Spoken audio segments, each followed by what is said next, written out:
Yueshan is one of the most powerful characters in Naraka, especially in ranked trios. When played correctly, he does a great job at keeping his team alive and providing a lot of value in the offense at the same time. With this video I'm going to give you one Yueshan tip against every hero in the whole roster to help you with your matchups and understand your role in the team. So without further ado, let's start off with some general tips, shall we?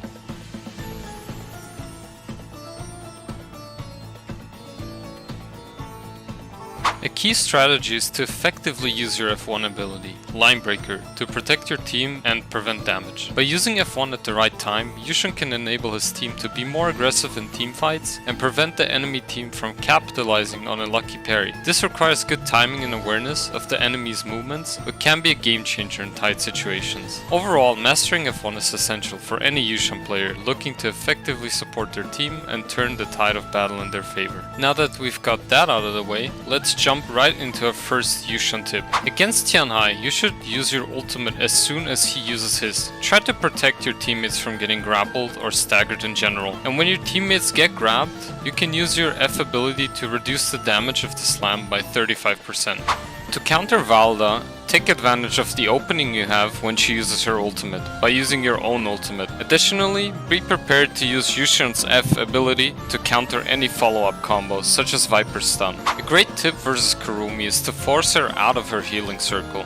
Be careful not to get hit by longsword waves or other high damage focus attacks in the process. And please, don't be a right-click Andy. I know it does a lot of damage, but come on, only if it really connects. When facing Justina, you can transform as soon as she casts her ultimate. However, be sure to avoid staying in a straight line between Justina and your teammates, as this can trigger a dash reset for her. Stay alert and position yourself correctly to gain the upper hand in the battle. When Temulch cages one of your teammates, your best bet is to ult and help your team walk out of the sandstorm safely. And since you're basically immune to the sandstorm, you should deny the Temulch from healing up and resetting the fight, as you can easily chase him down. Against Tarka, keep an eye out for his defense state and try to avoid using high end leg moves like right clicks. It's also important to avoid hitting into his defense state, as his elbow hit is guaranteed against a massive hitbox like Yueshan's. Instead, try hold checking him and wait for him to get out of his stance to strike back. Stay patient and strategic. If you're up against zipping, one advantage of playing Yueshan is that you're not affected by her knockback when she uses her ultimate. This means it's your responsibility to soak up the hit and prevent her from running away from your team.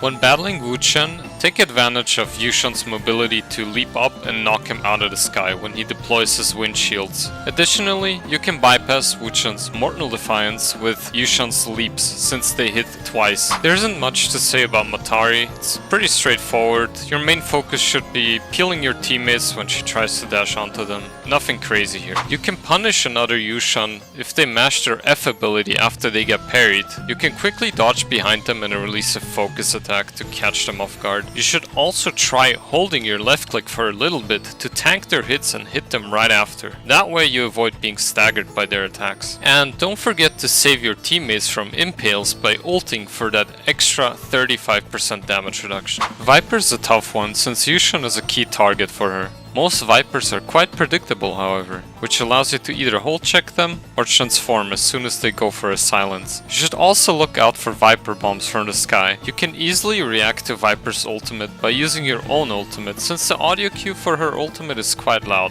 To deal with Feria's silence shots, the best way is to close distance by using a jump F instead of a standing one. This way you deny her from shooting your teammates and silencing them. It will be hard for her to aim at someone else if you're right in her face. Be careful of your surroundings, however, as this should only be done when you can really predict the Feria. When facing Takeda, prioritize protecting your teammates with well-timed leaps and be mindful of armoring your moves to avoid being staggered, as there are no specific weaknesses or counters to exploit. Consider using your F ability to push Yoto out of her blade when she attempts to reset, giving you an opportunity to follow up with a combo afterwards. Be careful when using your F ability while your ultimate is active, as Yoto has the ability to interrupt it with a slash attack. And with that, we have reached the end of this video. Please note that this guide is tailored towards playing Yueshan as an individual. Team compositions and strategies may differ depending on your teammates and opponents, so be sure to adapt accordingly. For example, if you have a Tianhai in your team, his abilities may complement yours and you can work together to create a stronger strategy. Always be mindful of your team's strengths and weaknesses, as well as those of your opponents. Thanks for watching my first ever guide on this channel. I hope you were able to pick up a thing or two. If you enjoyed this type of content, please let me know and I'll consider making more videos like this in the future. See you next time, guys.